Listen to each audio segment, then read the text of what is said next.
fifaliana riavana malala zao antsika miona toy zao am'izao andro zoma mitompo antsika zao indray a azo antsika miainy tenin'andriamanitra mandray ny sakafo-panavy amin'ny mofinaina mitompo antsika. Ho aminareo ny fahasoavana sy fiadanana avy amin'ilay ankehitriny sy taloha ary ho avy ary avy amin'ny fanahy fito izay alohan'ny seza fiandrianana ary avy amin'ny Jesosy Kristy vavimelona marina salamatoa amin'ny maty ary lehibe ny mpanjaka amin'ny tany. Amen. Zoma 3:20 mijina antsika aloha hevitra hoe mahefa ny zavatra rehetra ny tompo. Andeha riavana idera sy ankalaza ame voninahit'Andriamanitra isika. Haleloia! Mideran Jehovah ary fanahiko. Mideran Jehovah raha mbola miaina koa. Eny ankalazan'Andriamanitra raha mbola velona koa. Aza matokony lehibe na ny zanak'olombelona izay tsy mahavonjy. Miala ny fofinaika miverina ho amin'ny taniny izy ary amin'izany indrindra na foanany fikasany. Samy raha izay manana an'Andriamanitra Jakoba ho mpanampy azy sady manantena ny Jehovah Andriamaniny. Amen.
Ivavaka isika.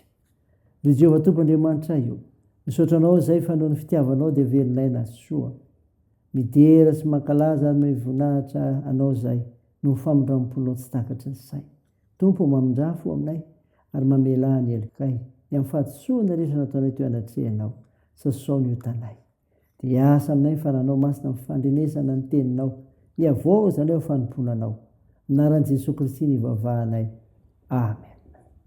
Ny finainantsika amin'ity unité rehefa malala dia hitanao amin'ny epistily ho an'i Joda. Ika 4:20 sy 10:20 no vakiana amintsika aminaran'i Jesosy. Ary ho an'izay maharinareo mba tsy ho tafitohana, ary ametraka anareo tsy hanatsiny eo alohan'ny voninahiny amin'ny firaviravona. Ho an'Andriamanitra tokana mpamonjy antsika amin'ny alalan'i Jesosy Kristy tompontsika ny voninahitra sy ny fahalebiazana, ny fanjakana sy ny fahefanatra ny taloha indrindra sy ankehitriny ary mandrakizay. Amen. Ray masino manamasinanay amin'ny fahamarinana, ny teninao ny fahamarinana. Amen. Ray havana malala, ho aminao ny fiadana avy amin'ilay Jesosy Kristy, ilay niran'Andriamanitra monjy izao tontolo izao, monjy ianao koa. No finaina vakiana tamintsika ka entsika teo ny Joda 4:20. Taratasy milaza amin'ny fananarana amin'ny mpampianatra sandoka. Raisiny eto fa Andriamanitra maefa ny zavatra rehetra ka miaro amin'ny fahalavona. Miaro amin'ny fahalavona. Voalaza etiny hoe maharinareo tsy ho tafitohana. Sara nohatra entina ilazana fa toy ny kiraro vy fametraka eo amin'ny tongotry ny soavaly mba hiarovana ny tongony tsy ho simba izany. Midika izany fa mafy ny fiarovan'Andriamanitra ny olona mba tonga ny olona mino azy tsy ho lava. Andriamanitra no miaro ny olona mino azy mba hatonga izany olona izany hahajoro tsara amin'ny finoana. Na dia misy aza olona sasany miala amin'ny finoana, ny olona matoky an'Andriamanitra kosa voaro amin'ny fahalavona sy ny fiviliam-pinoana. Tsara antoka izay matoky an'Andriamanitra satria efa meantsika ny Jesosy Kristy iorena ny finoantsika ho aminy, indrindra hiaro ny finoantsika tsy ho levona. Andriamanitra maefa ny zavatra rehetra ka manadio antsika. Ny filazana eto hoe ary ametraka anareo tsy hanatsiny eo alohan'ny voninahiny amin'ny firaviravona dia teny fampiasa amin'ny biby madio azo atao fanatitra ao an'Andriamanitra. Ny olona mpanota dia tsy mahazo miseho alohan'ny fahadiovana sy ny fahamasin'Andriamanitra. Ka raha ho avy ny fotoana isehonana atrehan'ny tompo rahatrizay satria madio ny mpino dia afaka miatrika ny voninahitr'Andriamanitra sy Jesosy Kristy izy. Ny fanadiovana antsika tamin'ny alalan'ny rà soan'i Kristy no ahafahantsika mpino miaritra ny voninahitr'Andriamanitra rahatrizay rehefa iseho eo anatrehany izany rehefa sainy izany ho voninahitr'Andriamanitra. Andeha hivavaka isika. Tompo, misaotra no mofinaina ny menao izay milaza fa Andriamanitra maefa ny zavatra rehetra ianao ka miaro amin'ny fahalavona sy manadio anay mpino. Jesosy vangiony isam-baravarana mba hitoeranao ka amin'njeno ny tsiraray no miasa amin'ny fananao masina niovany ianao ny sitraponao. Mivavaka izay mba nasitrahana ny marary rehetra mila nivavaka ay dia amparizina ireo mpitsabo. Jesoa, atanjaro azo poariana toandro mareo sotiolona reo sahirana vondresarovo izay amin'ny toe-javatra misy eo amin'ny fiarahamonina misy anay. Mitahiny amin'ny fiazakazanay famponjaro anay fahasoavanao. Tompo, da io sarovo ny firenenay naran'i Jesosy Kristy mpamonjy anay nivavahanay miaraka amin'ilay vavaka nampianarina anay koa manao hoe: Ranay eo izay an-danitra, ho masina anie ny naranao, ho tonga anie ny fanjakanao, atao anie ny sitraponao ety an-tany ho tahaka ny an-danitra. Meo any an'io izay anona sahaza ao anay, ary mamela ny erikay tahaka ny namelanay izay meloka taminay, ary aza mitondra anay amin'ny fakapanahy, fa manafanay amin'ny ratsy, fanao ny fanjakana sy ny hery, ary ny voninahitra mandrakizay. Amen. Raha fotoana riavana ny tsotrana tolotranao aminaran'i Jesosy Kristy. Aza manana inona foka ny fihavana sy ny fona mba amin'ny fisaorana no entinareo manambara ny fangatanareo amin'Andriamanitra amin'ny zavatra rehetra. Ary ny fiadan'Andriamanitra azo mihoatra ny fahalalana rehetra hiaro ny fonareo sy ny hevitra reo amin'ny Kristy Jesosy. Amen. Teo an'Andriamanitra rehetra ny voninahitra amin'ny anaran'ny Ray sy ny Zanaka ary ny Fanahy Masina. Amen.